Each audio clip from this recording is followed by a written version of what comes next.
નમસ્કાર, હું છું મહેંદી અને તમે જોઈ રહ્યા છો ન્યૂ ભારત ન્યૂઝ. નજર કરીએ આજના ટોપ 25 ન્યૂઝ.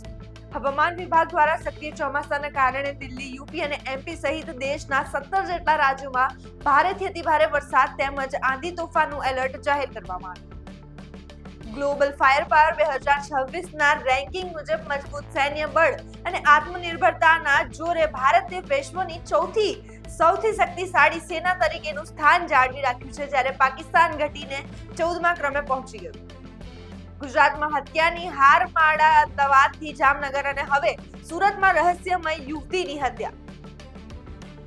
વનકર્મી પર હુમલો અને ધમકી આપવાના ગંભીર કેસમાં ડેડિયાપાડાના આપ ધારાસભ્ય ચૈતર વસાવાની જામીન અરજી ગુજરાત હાઈકોર્ટે નામંજૂર કરી. એએમસી દ્વારા આખા શહેરને 240 કરોડના ખર્ચે જીઓ મેપિંગ કરાશે. શહેરમાં આવેલા તમામ પ્રકારની યુટિલિટીઝ અને લાઇટોનું અંડરગ્રાઉન્ડ તથા ઓવરગ્રાઉન્ડ ડિજિટલ મેપિંગ પણ હાથ ધરાશે. શહેરમાં ગુનાહિત ઇતિહાસ ધરાવનારા આરોપીઓ સામે કડક કાર્યવાહીનો તખ્તો તૈયાર. પોલીસ કમિશનરે આ અંગે સ્પષ્ટ સંદેશ આપ્યો. તહેવાર નજીક આવતા કુંભકર્ણની નિંદ્રાએ ઊંઘતું ફૂડ વિભાગ જાગ્યું. લેબ ટેકનિશિયનને સાથે રાખી હાથ ધર્યું મેગા ચેકિંગ. ભાવનગર લઠ્ઠાકાંડમાં મહિલા આઈપીએસ ગગનદીપ ગંભીરની કડક કાર્યવાહી શરૂ. નીલમબાગ, વર્તેજ પોલીસ, એલસીબી અને એસઓજીના કર્મચારીઓ સહિત પીઆઈપીએસઆઈના નિવેદનની નોંધવામાં આવી. શ્રાવણ મહિનામાં સોમનાથ મહાદેવ મંદિરના પ્રસાદ વિતરણ વ્યવસ્થામાં ઐતિહાસિક ફેરફાર થવાની તૈયારી. સુરક્ષિત ટીમના મહાપ્રસાદ આપવામાં આવશે. અમદાવાદમાં રક્ષાબંધન પર્વને લઈને એએમસીએ બહેનો અને બાળકોને નિઃશુલ્ક મુસાફરીની ભેટ આપવાનો નિર્ણય કર્યો. ખાંડ બાદ હવે ડુંગળીના ભાવ વધવાથી ગૃહિણીઓનું બજેટ ખોરવાયું છે, જેને નિયંત્રિત કરવા માટે કેન્દ્ર સરકારે કાંદા એક્સપ્રેસ ટ્રેન ચલાવવાનો નિર્ણય કર્યો. જમ્મુ અને કાશ્મીરની સ્ટેટ ઇન્વેસ્ટિગેશન એજન્સી દ્વારા 1998ના ચર્ચિત વંધામાં નરસંહારની તપાસ ફરીથી શરૂ કરવાનો નિર્ણય લેવામાં આવ્યો છે. તમિલનાડુના સીએમ વિજયે ગરીબો માટે વાર્ષિક 3 મફત એલપીજી સિલિન્ડર, મહિલાઓ અને ટ્રાન્સજેન્ડરો માટે મફત બસ મુસાફરી તથા પરંદૂર એરપોર્ટ પ્રોજેક્ટ રદ કરવા સહિતના મોટા જાહેરાતો કરી. જયપુરમાં યોજાયેલી ગ્રાન્ડ ફિનાલેમાં કેરળની 19 વર્ષીય કેજિયા લીઝ બીજોએ મિસ યુનિવર્સ ઇન્ડિયાના 2026નો ખિતાબ જીત્યો. નાગપુરના ગોધની વિસ્તારમાં આવેલા વોટર ટ્રીટમેન્ટ પ્લાન્ટમાંથી ક્લોરીન ગેસ લીક થવાની મોટી દુર્ઘટના સામે આવી.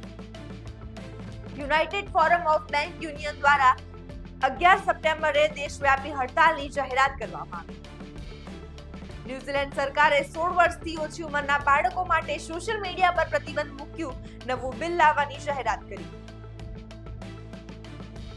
ગેંગસ્ટર ગોલ્ડી બરાડે લીક થયેલા ઓડિયોમાં જૂન 2023માં ખાલિસ્તાની આતંકી નિજ્જરની હત્યાનું કાવતરું ઘડ્યાની કબૂલાત કરી.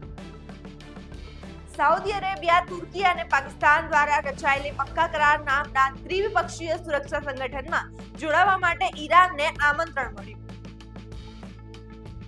બ્રાઝિલ દ્વારા શેરડીનો ઉપયોગ ખાંડને બદલે ઇથેનોલ બનાવવા માટે વધુ કરવામાં આવતા વૈશ્વિક સ્તરે ખાંડની તીવ્ર અછત અને ભાવ વધારાની કટોકટી સર્જાઈ.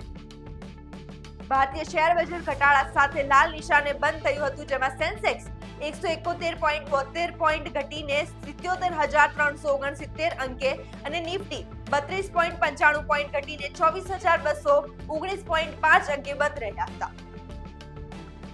શ્રીલંકા સામેની ટેસ્ટ મેચમાં રિષભ પંતે ટેસ્ટ ક્રિકેટના પોતાના 101 છગ્ગા પૂરા કરીને ઓસ્ટ્રેલિયાના દિગ્ગજ એડમ ગિલક્રિસ્ટને પાછળ છોડી દીધો.